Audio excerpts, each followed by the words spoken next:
And big welcome to Rehan's biology. मैं हूं रेहान खान। स्वागत है आपका बीएससी सेकेंड ईयर के बॉटनी सिलेबस में। जो फर्स्ट पेपर में आपके लिए सिलेबस प्रिस्क्राइब किया गया है उसकी फर्स्ट यूनिट में क्लासिफिकेशन सिस्टम्स के कुछ टॉपिक्स आपको दिए गए हैं। क्लासिफिकेशन टेक्सोनॉमी का बहुत इम्पॉर्टेंट पार्ट है और उसमें प्लांट या एनिमल्स को उनके ख़ास लक्षणों के आधार पर अलग अलग ग्रुप में, अलग अलग समूहों में वर्गीकृत करते हैं, अलग अलग ग्रुप में कैटेगराइज करते हैं ताकि उनका आसानी से अध्ययन किया जा सके। तो अध्ययन की सुविधा के लिए अगर जीवधारियों को निश्चित लक्षणों के आधार पर अलग अलग समूहों में बांटा जाता है तो ये वर्गीकरण या क्लासिफिकेशन कहलाता है। अंग्रेज़ी की परिभाषा के अनुसार अगर आप कहें, अंग्रेज़ी की डेफिनेशन के according, categorisation of living organisms into specific groups according to their specific characteristics called classification. तो चूंकि हम बॉटनी में पढ़ रहे हैं तो यहाँ पर प्लांट क्लासिफिकेशन की बात करेंगे और प्लांट्स में बीएससी सेकेंड ईयर में आप एंजियोस्पर्मिक ग्रुप को स्टडी करते हैं। तो एंजियोस्पर्म्स के लिए जो क्लासिफिकेशन सिस्टम प्रपोज किए गए हैं उनकी बात करेंगे। 3 तरह के क्लासिफिकेशन सिस्टम्स एंजियोस्पर्म्स के लिए हैं। उनमें एक तरह के जो सिस्टम्स हैं उन्हें कहते हैं आर्टिफिशियल सिस्टम्स, नेचुरल सिस्टम्स, ये दूसरे तरह के क्लासिफिकेशन सिस्टम्स हैं, और फाइलोजेनेटिक सिस्टम्स। जब टैक्सोनॉमी की शुरुआत हुई थी तो जो शुरुआत में वैज्ञानिकों ने वर्गीकरण या क्लासिफिकेशन सिस्टम दिए थे, ख़ासतौर से लीनियस ने जो दिया था क्लासिफिकेशन सिस्टम, वो आर्टिफिशियल टाइप था।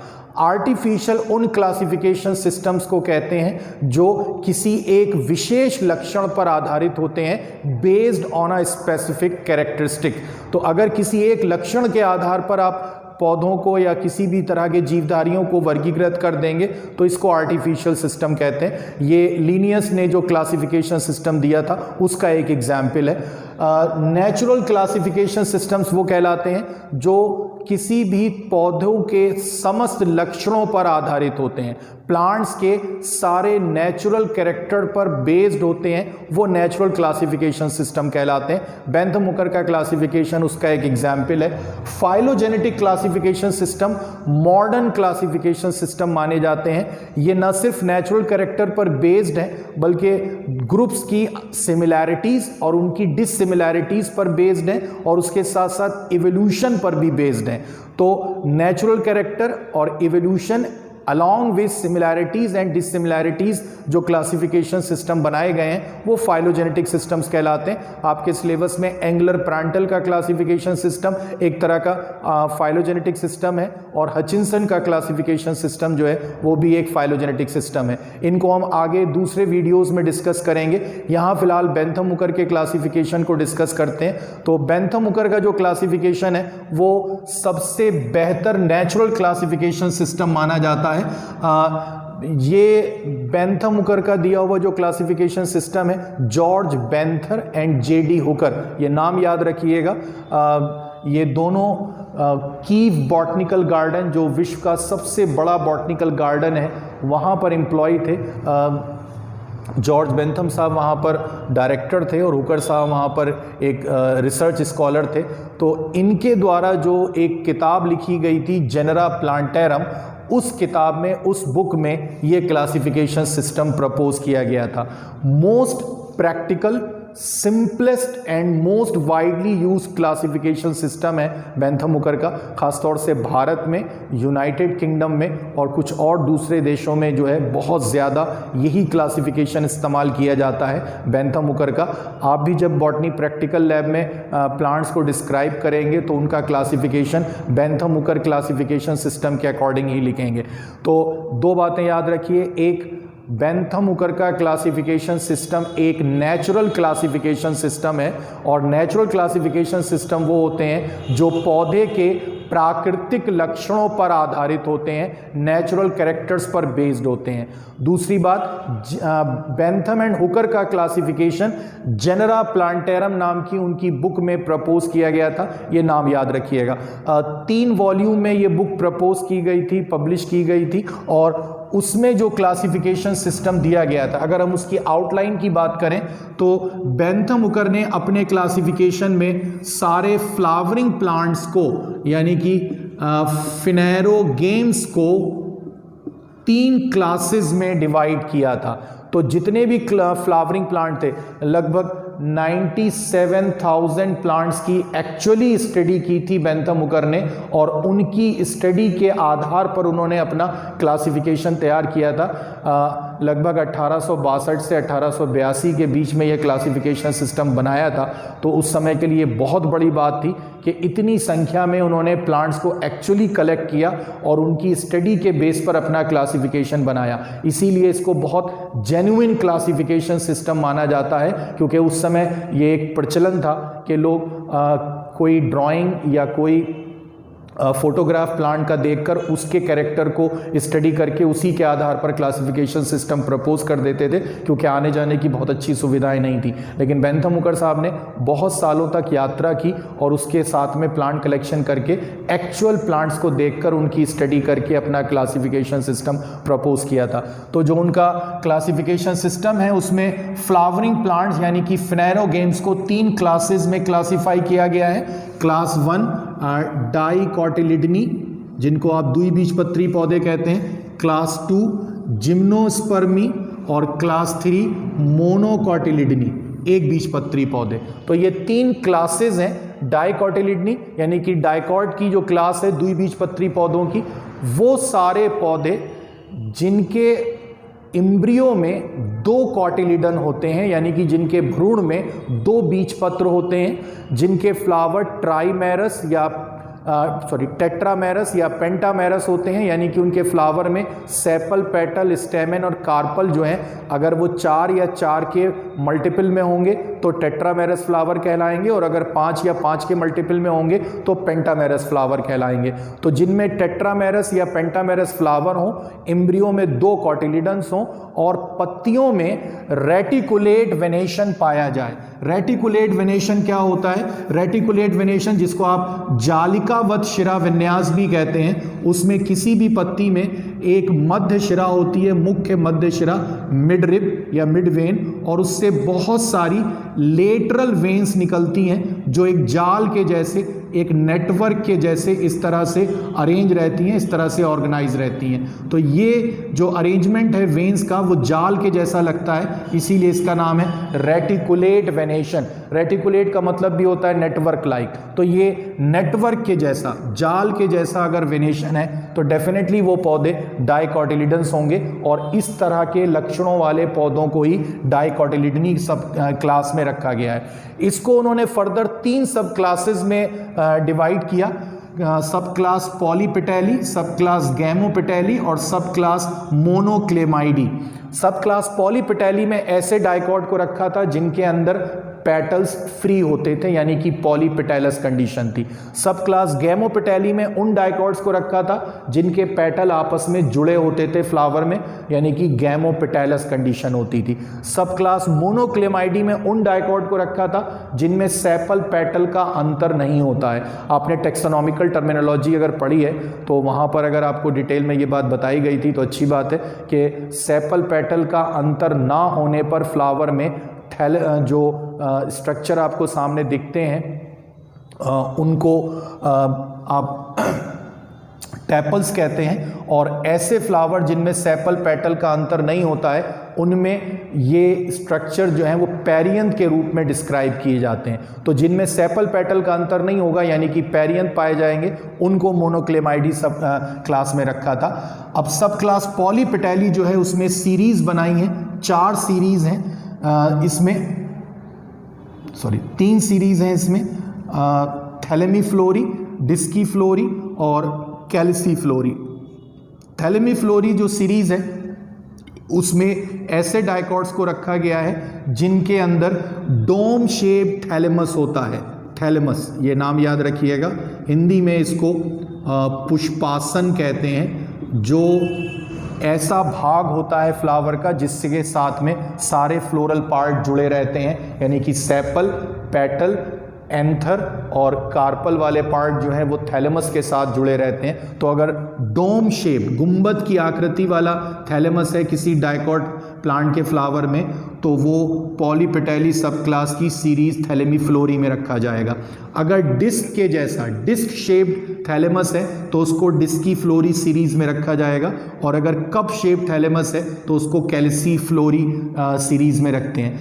थैलेमीफ्लोरी सीरीज में 6 ऑर्डर्स हैं और 34 फैमिलीज इसमें हैं। डिस्कीफ्लोरी में 4 ऑर्डर्स हैं और 23 फैमिलीज हैं, और कैल्सीफ्लोरी में 5 ऑर्डर्स हैं और 27 फैमिलीज हैं। एक छोटी सी बात याद रखिएगा, अपने एक्चुअल क्लासिफिकेशन में जो बेंथम हुकर साहब ने दिया था उसमें उन्होंने फैमिलीज वर्ड का इस्तेमाल नहीं किया था। फैमिलीज की जगह पर उन्होंने नेचुरल ऑर्डर्स वर्ड का इस्तेमाल किया है, नेचुरल ऑर्डर्स, और जिसको हम ऑर्डर कहते हैं उसके लिए उन्होंने कोहर्ट ये शब्द का इस्तेमाल किया है। तो उनके एक्चुअल क्लासिफिकेशन में फैमिलीज शब्द का इस्तेमाल नहीं है, तो फिलहाल आप कंफ्यूज ना हो, आसानी से समझ सकें, इसलिए यहाँ पर फैमिलीज वर्ड का इस्तेमाल किया जा रहा है और ऑर्डर वर्ड का, जबकि बेंथम हुकर साहब ने ऑर्डर के लिए कोहर्ट वर्ड का इस्तेमाल किया है अपने क्लासिफिकेशन में, और फैमिलीज के लिए नेचुरल ऑर्डर्स वर्ड का इस्तेमाल किया है।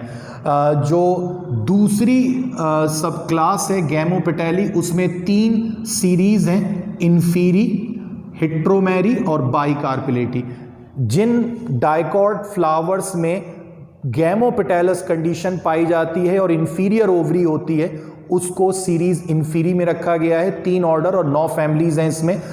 जिन गैमोपेटेलस फ्लावर वाले प्लांट्स में हेट्रोमेरस कंडीशन होती है, यानी कि जो ओवरी है उसमें 2 से ज़्यादा कार्पल होते हैं, उसको हेट्रोमेरी सीरीज में रखा गया है, और जिसमें केवल 2 कार्पल पाए जाएंगे उसको बाइकार्पिलेटी सीरीज में रखा गया है। हेट्रोमेरी सीरीज में 3 ऑर्डर और 12 फैमिलीज शामिल की गई हैं, जबकि बाइकार्पिलेटी में 4 ऑर्डर और 24 फैमिलीज शामिल की गई हैं। मोनोक्लेमाइडी जो सब क्लास है उसमें कुल 8 सीरीज हैं, अलग अलग कैरेक्टर पर बेस्ड है। सबसे कॉमन और इंपॉर्टेंट सीरीज उसमें से कुछ कर्व इम्ब्री, माइक्रो इम्ब्री और यूनिसेक्सुअल्स की फॉर्म में है। तो डाइकॉटिलिडनी जो क्लास है बेंथम हुकर के क्लासिफिकेशन में, उसमें कुल मिलाकर 3 सब क्लासेस हैं, और उन 3 सब क्लासेस में कुल 14 सीरीज रखी गई हैं, और ये एक बड़ा ग्रुप है, और इवोल्यूशन के पॉइंट ऑफ व्यू से इसका प्लेसमेंट बिल्कुल सही है। डाइकॉट जो है मोनोकॉट से पहले रखे जाते हैं, तो डाइकॉट मोनोकॉट से पहले रखे गए। दूसरी जो क्लास है वो यहाँ पर मोनोकॉटिलिडनी, एक्चुअली ये तीसरी क्लास है सीक्वेंस के अकॉर्डिंग, लेकिन हम एंजियोस्पर्म अगर प्लांट्स की बात करें तो उनकी 2 ही क्लास हैं, डाइकॉटिलिडनी और मोनोकॉटिलिडनी। इनको आप एक बीजपत्री पौधे कहते हैं। जिम्नोस्पर्मी की बात अभी बाद में करेंगे, ये गलत प्लेसमेंट है यहाँ पर, इसी की वजह से बेंथम हुकर के क्लासिफिकेशन का एक बहुत बड़ा दोष बनता है कि उन्होंने जिम्नोस्पर्म को गलत प्लेस किया है डाइकॉट और मोनोकॉट के बीच में, जबकि इसको डाइकॉट से पहले होना चाहिए था। मोनोकॉटिलिडनी जो क्लास है इसमें इनमें उन एंजियोस्पर्म्स को रखा गया है जिनके एम्ब्रियो में एक सिंगल कॉटिलिडन होता है, यानी कि भ्रूण में केवल एक बीजपत्र होता है। इनकी पत्तियों में समानांतर शिरा विन्यास होता है। समानांतर शिरा विन्यास जिसको आप पैरेलल वेनेशन कहते हैं, घास की पत्तियों में आप देखें। इसके अलावा आप गेहूं, चावल, मक्का इनकी या गन्ने की पत्तियों में देखें तो उनकी पत्तियों में आपको वेन्स का अरेंजमेंट इस तरह का मिलेगा, एक दूसरे के समानांतर, पैरेलल। तो ये पैरेलल वेनेशन जो है ये एक ख़ास कैरेक्टर है मोनोकॉट्स का, एक बीजपत्री पौधों का। तो जिन पौधों में एम्ब्रियो में एक कॉटिलिडन होगा, पत्तियों में समानांतर शिरा विन्यास होगा, और फ्लावर या तो डाईमेरस होंगे या ट्राईमेरस होंगे, यानी कि फ्लावर्स में या तो सेपल, पेटल और स्टेमन 2 या 2 के गुणनफल में होंगे, या फिर 3 या 3 के गुणनफल में होंगे। 2 या 2 के गुणनफल में होंगे तो डाईमेरस, और 3 या 3 के गुणनफल में होंगे तो ट्राईमेरस। तो ये खास कैरेक्टर है मोनोकॉट्स के, और उन्हीं पौधों को क्लास मोनोकॉटिलिडनी में रखा गया है। 7 सीरीज इसमें बनाई गई हैं। इनमें जो सबसे कॉमन और इंपॉर्टेंट सीरीज हैं माइक्रोस्पर्मी, इपीगाइनी और ग्लूमेसी हैं। इन पौधों को ज़्यादा एडवांस माना जाता है मोनोकॉटिलिडन्स को, और इनका प्लेसमेंट जो है वो सही है। ये डाइकॉट के बाद रखे गए हैं क्योंकि जो प्रिमिटिव प्लांट्स हैं उनको पहले रखा जाता है टेक्सोनॉमी में, और जो एडवांस प्लांट या एडवांस ग्रुप्स हैं या एडवांस फैमिलीज हैं उनको लास्ट में रखा जाता है। अब बात करते हैं ये जिम्नोस्पर्मी की। जिम्नोस्पर्मी अपने आप में फिनेरोगेम्स का तो ग्रुप है, लेकिन एंजियोस्पर्म से अलग है और एंजियोस्पर्म से ज़्यादा प्रिमिटिव है। माना यह जाता है कि जिम्नोस्पर्म से उत्पत्ति डाइकॉट की हुई और डाइकॉट से उत्पत्ति मोनोकॉट की हुई। तो सही प्लेसमेंट होना चाहिए था जिम्नोस्पर्मी, डाइकोटिलिडनी, मोनोकोटिलिडनी। तो ये जो प्लेसमेंट है जिम्नोस्पर्मी का डाइकोटिलिडनी और मोनोकोटिलिडनी के बीच में, ये एक दोष है बेंथम हुकर के क्लासिफिकेशन का।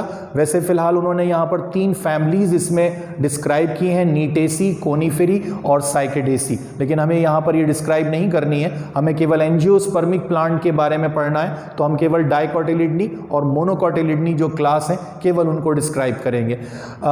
ये आउटलाइन है बेंथम हुकर के क्लासिफिकेशन की। एक छोटी सी बात यहाँ पर याद रखिएगा, बेंथम हुकर ने अपने क्लासिफिकेशन में कुल 202 फैमिलीज का डिस्क्रिप्शन दिया है, यानी कि 202 नेचुरल ऑर्डर्स का, और इसमें से 199 फैमिलीज जो हैं वो एंजियोस्पर्म्स की हैं, यानी कि डाइकॉट और मोनोकॉट में जिनको कैटेगराइज किया गया है, और 3 फैमिलीज जो हैं वो जिम्नोस्पर्म्स की हैं। तो ये क्वेश्चन ऑब्जेक्टिव पर्पज से याद रखिएगा कि बेंथम हुकर के क्लासिफिकेशन में कुल कितनी फैमिलीज डिस्क्राइब की गई हैं, तो आंसर होगा 202। लेकिन अगर ये पूछा जाए कि बेंथम हुकर के क्लासिफिकेशन में एंजियोस्पर्म्स की कितनी फैमिलीज डिस्क्राइब की गई हैं, तो आंसर होगा 199, 199। इस बात को याद रखिएगा। जो भी क्लासिफिकेशन सिस्टम आप इस साल पढ़ेंगे, न सिर्फ उनकी आउटलाइन आपको पढ़नी है, बल्कि साथ साथ आपको 2 चीज़ें और पढ़नी है, मेरिट यानी कि गुण और डीमेरिट यानी कि दोष।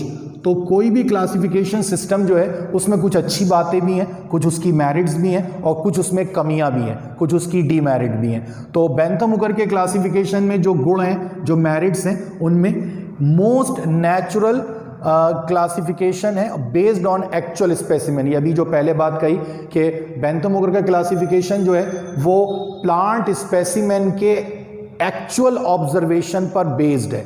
उन्होंने वास्तविक रूप से पौधों को देखा, उनको ऑब्जर्व किया और उनके कैरेक्टर के बेस पर अपना क्लासिफिकेशन तैयार किया। तो ये बहुत जेन्युइन क्लासिफिकेशन सिस्टम है। तो एक तो ये इसकी मेरिट है।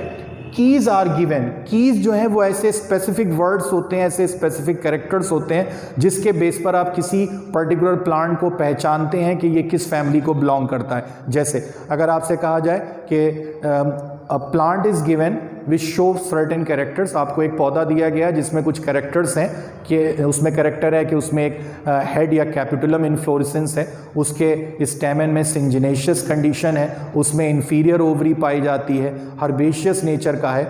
ये कैरेक्टर जो हैं वो फैमिली कंपोजिटी के प्लांट्स के हैं।